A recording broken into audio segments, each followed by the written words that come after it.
How would you compare it to the first movie? Would you say it's better? Would you say it's worse? Would you say it's the same? That's what Interesting everyone's question. comparing. Yeah, it's what I was asking everybody when we got out of the theater. I actually like the second one better. I like the second one a little bit better too. Yes. I did. I think that the first one didn't really have it was still trying to find its voice in being a Deadpool movie, but was a really great representation of the Deadpool comics and was like so much of what everybody wanted who's a fan, and just seeing Ryan Reynolds finally in the costume in the red and black and out there making jokes was great. But I think it was a little bit sillier than I wanted it to be and not enough of the mix. And this one just was full on. They get what they're trying to do. They know what they're trying to be, and they're acting on that. And the whole thing felt really well put together. Again, lots of different dynamic storylines happening, lots of really cool characters introduced and a part of this universe, and it's its own thing. So I put Deadpool 2 ahead of Deadpool 1. Embarking on a sequel do you feel a lot of pressure after the success of the first movie? And Ryan had said that he didn't feel the pressure because they had already known they wanted to do the sequel, and they already kind of came up with a lot of the ideas while even doing Deadpool 1. So without even knowing if Deadpool 1 was going to be a success, they already had ideas in motion and ideas in mind for Deadpool 2. Well, I imagine it was like a combination of Ryan Reynolds has been involved with the Deadpool project for so long that he's probably just been gears turning, thinking about this for a while, as well as test screens, I imagine, did very good for this movie. And then they're looking at it and they're like, we're going to do another one, and this is a great way to kind of promote that. But it's cool to see how involved he has been in this entire project. Yeah. But there's a lot of differences between Deadpool 1 and Deadpool 2. So I think they did a great job of transitioning from one movie to the next. Yeah. He is my my largest comic collection at home. All right. And it happened because, so I was a big Kevin Smith fan growing up. Obviously, that's why I look the way I do. Okay. And Kevin Smith and the Askew universe had, through, I believe, Icon it was, or Ico, they had a huge comic line. They did Clerks comics, they did Jay and Silent Bob comics, and they had a couple others. They did, like, Chasing Amy comic stuff like that. So I was reading those, and I'm reading Avengers, and my comic guy's like, you need to read Deadpool. Deadpool is like these two things mashed up. It's like fart, poop, silly, like dirty humor mixed with superheroes. You should be reading this. And at the time, oh my God, I cannot remember. The writer and artist combo at the time when I was reading it, which was the late 1990s, which is so funny to say out loud, was basically the best Deadpool incarnation, in my opinion, ever. And I was so lucky to have, like, pierced the universe when they were doing it. Oh, my God. So Russell in the prison, I didn't catch this at first, but his prison number was 24601. Holy shit. It's a pixel peep. What is it? So that is Hugh Jackman's prison number in Les Mis. 24601 is Hugh Jackman's Les Mis number. You're legendary. I didn't pick that out. I read that somewhere, and the second they were like, if you notice, his number was 24. I'm like, oh my God, that's Hugh Jackman's Les Mis number, and I didn't hear it at first in the movie. Amazing. Does he ultimately save Terry Crews and all the other guys, the Vanisher and all that, or no? Does he just save Peter? He just wants Peter's sweet little soul. So that's, I guess, one of the answer questions. He goes, and then he comically goes back in time to the old X-Men universe. Wade Wilson, Deadpool, kills him many times, shoots him over tons and tons of times. Kills which is himself. Hilarious. Yeah. Hilarious. I mean, the second they showed him in that old scene, we knew what was going to happen. The whole creator went wild. Part of me was hoping that Hugh Jackman was going to interact with him in some way, like they brought Hugh Jackman back in to somehow redo that scene. Yeah. But they just used him from the movie. Footage, it was just old footage, but still hilarious. I think it's an interesting decision. I like the way they did it, but yeah, part of me was hoping that Hugh Jackman would actually have a line.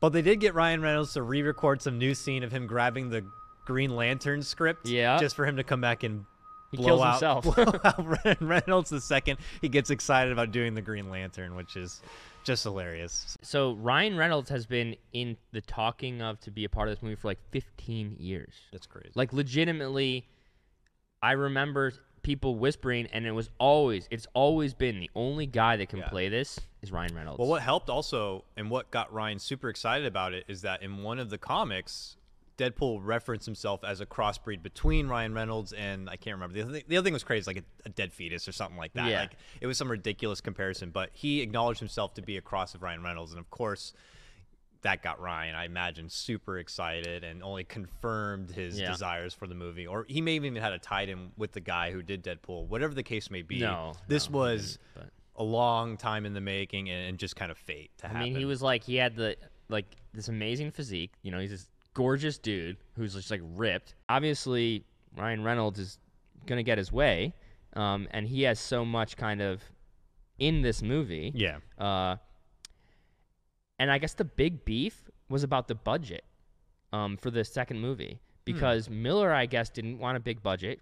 He wanted to shoot on the same budget, so they would focus on character stuff and it being about funny situations and like not being about big cameos, not being about big set piece action stuff.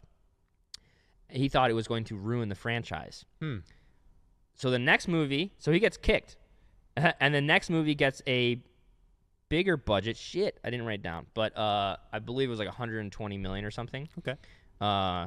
So pretty big budget, but I don't think they did anything wrong with it. It didn't feel like it was betraying the franchise or the first movie in any ways by pumping money in it. Yeah. It just felt like it was allowing them to do bigger.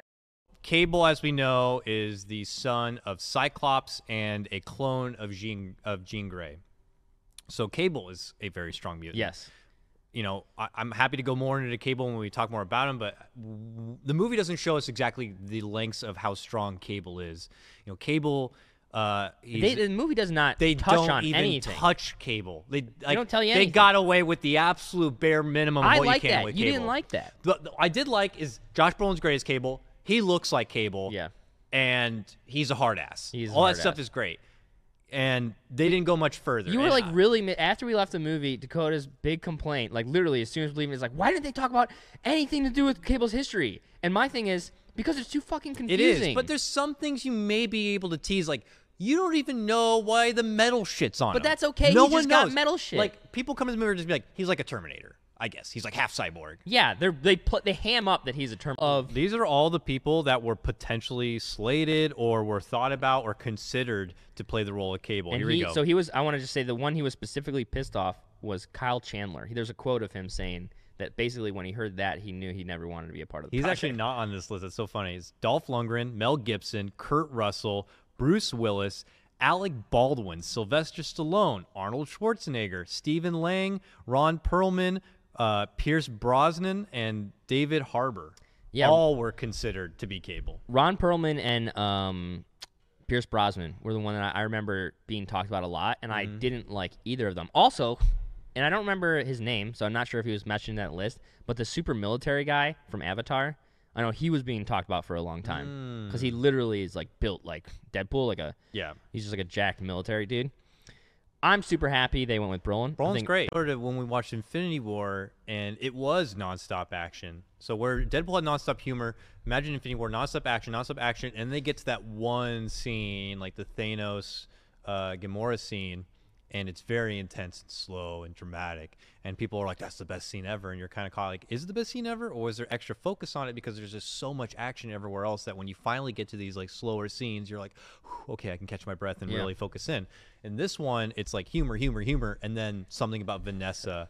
And you're just like, oh, you know, it's a lot more intense. And does it make you feel that those moments are a lot more serious because we're not seeing Wade be silly anymore or not? And I think it was. I feel like there was even moments, and you know, I found myself extra a little bit at the beginning because you know she's pregnant and they're about to have a family with one of our good friends, a friend of the show as well. JMR Luna was also there. Yep.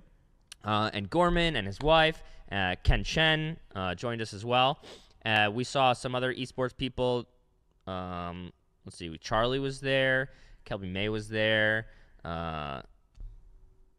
Who were Gold Glove and who was the other gentleman? There's Gold Glove, there was Jericho. his lady Femsteph, and then Jericho. Oh, Femsteph. Oh, okay, I didn't know who she was. Yeah. We saw Nyjah, the skateboarder. So in the other half, so it was like all video game people.